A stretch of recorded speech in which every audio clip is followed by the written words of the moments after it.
चित्रपुर नाम के एक गांव में आनंद अपनी पत्नी के साथ रहा करता था। वो बहुत ही मेहनती था, लेकिन उसे उसकी मेहनत का फल नहीं मिलता था। एक दिन की बात है, बच्चा भूख से तड़प रहा है जी। पर्याप्त दूध भी नहीं मिल रहा उसे। अगर हमारी गाय होती तो कितना अच्छा होता ना जी। हमारी सारी मुसीबतें खत्म हो जाती। जाकर कहीं से गाय खरीद कर ले आइए ना आप। क्या कहा? गाय खरीद कर लानी है? हमारे पास उतने पैसे कहाँ हैं? कमाए हुए सारे पैसे दूध के खर्च में लग रहे हैं। ऊपर से मैं गाय कहाँ से खरीद कर लाऊंगा? आपको लकड़ी काटने के अलावा और कुछ नहीं आता क्या? जाकर मजदूरी करिए कहीं पर, उससे तो ज्यादा ही पैसे मिलेंगे।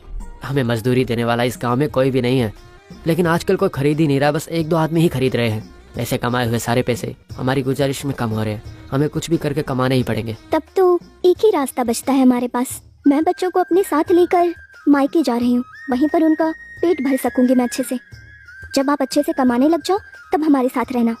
अगर तुम ऐसे गई तो सब लोग मुझे दोष देंगे ना। आप इसकी चिंता मत कीजिए। अभी हमें बच्चों का अच्छे से पालन पोषण करना है। देखना जल्दी आपको अच्छी नौकरी मिलेगी। ठीक है, जैसा तुम चाहो। मुझे एक अच्छी सी नौकरी मिलने के बाद हम दोनों खुद का घर ले लेंगे।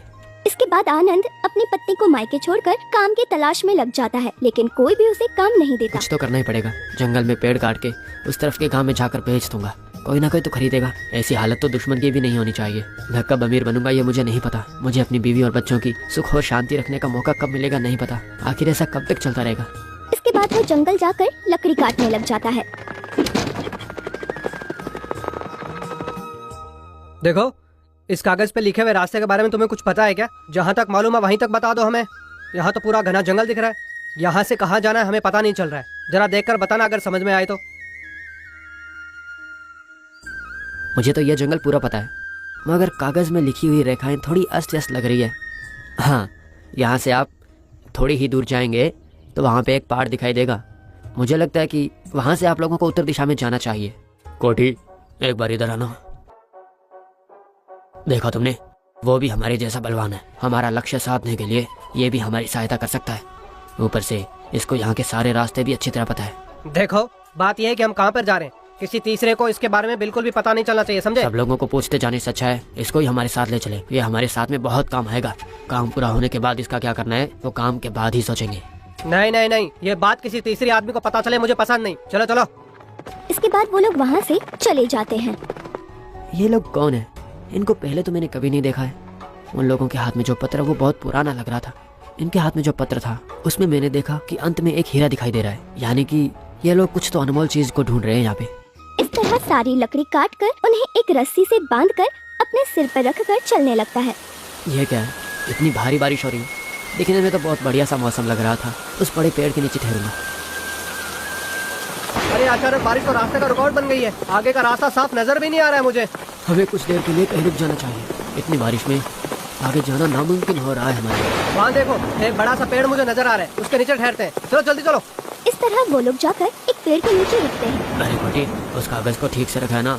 बारिश भी तेज होती जा रही है। देखो कि भीग न जाए। बाप रे, मैं तो उस बात को भूल ही गया था। अरे रे रे रे, ये कागज तो पूरी तरह से भीग गया है। नक्शा भी नजर नहीं आ रहा है। आखिर ये कैसे हो गया भाई? हमेशा सतर्क रहना चाहिए ना। ऐसा कैसे हो सकता है? इस आधे हिस्से का रास्ता कुछ भी समझ में नहीं आ रहा है मुझे तो। हमारे आगे जाने का पूरा रास्ता उस दूसरे वाले आधे भाग में था। अब हम आगे कैसे जा सकते हैं? उस लकड़ी काटने वाले से बात करते करते मैंने इस नक्शे को ऊपर की जेब में रख दिया था। गलती से भूल हो गई। इस बारिश की वजह से नक्शा पूरी तरह भीग गया है। अब हम क्या करेंगे? ठीक है, आगे जाने के बाद एक पहाड़ आएगा। उसने तो ऐसा ही कहा था, और कहा था कि उत्तरी दिशा में जाना है। उत्तरी दिशा में ही जाएंगे, मगर वहाँ से आगे कैसे जाएंगे? सब कुछ उसी में था। हम कुछ भी अनुमान नहीं लगा सकते। तुमने ये क्या कर दिया? कितने मीलों से चल के यहाँ तक पहुँचे। तुम्हारी लापरवाही से पूरी की पूरी मेहनत मिट्टी में मिल गई। रास्ता ठीक से मालूम न होते हुए आगे जाना बहुत मुश्किल है। अब हमें वापस जाना पड़ेगा। चलो। वापस जाना ही पड़ेगा क्या? इस बारिश ने क्या कर दिया आज? ख्वाब था कि एक ही मार में करोड़पति बन जाऊंगा। इस तरह कुछ समय के बाद बारिश रुक जाती है। ये अच्छा हुआ, बारिश रुक गई। अब शाम ढल गई, अंधेरा होने वाला है। मुझे वापस जाना चाहिए क्या, या फिर जंगल के उस पार के गांव में जाना चाहिए? घर में मेरे लिए राह देखने वाला कोई भी नहीं है। जंगल के उस पार के गांव में जाता हूँ। इस जंगल को पार करने के लिए मुझे बहुत दूर तक जाना पड़ेगा। मुझे पता है थोड़ी दूर चलने के बाद मैं थक जाऊंगा। वहाँ पे रुक के आराम कर लूंगा। इस तरह आनंद अपना सफर जारी रखता है। कुछ देर के बाद गंगा, बहुत भूख लग रही है मुझे। कहीं पर रुककर रोटी खाएंगे हम लोग? मुझे भी बहुत भूख लग रही है, लेकिन हमारे पास सिर्फ 5 ही रोटी बची। दोनों के लिए काफी होगी। हाँ हाँ, आधा आधा बांट लेंगे ना।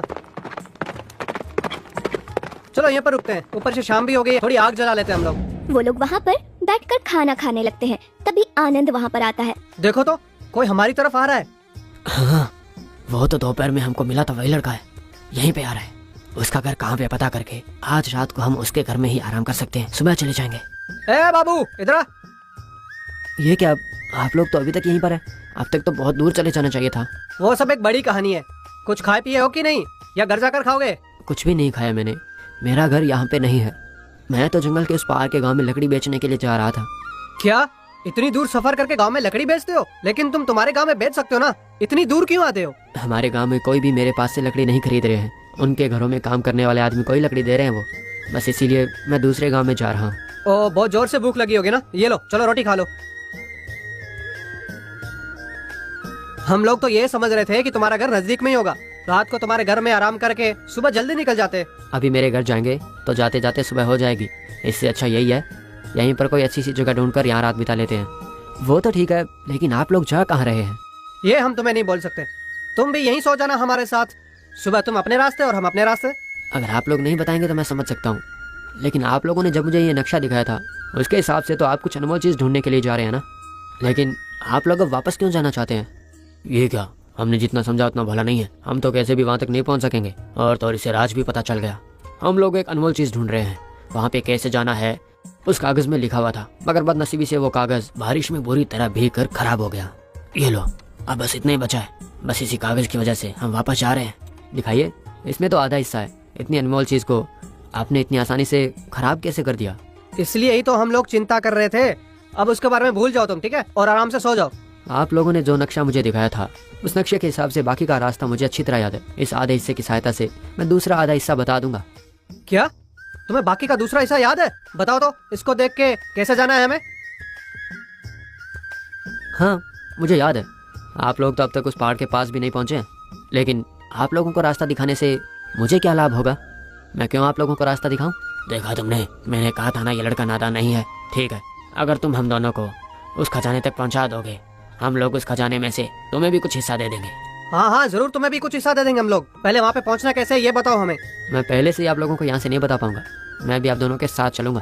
कोई बात नहीं है, तुम मेरे साथ मेरे घोड़े पे आ सकते हो। हाँ कोई बात नहीं, तुम मेरे साथ मेरे घोड़े पे आ जाना।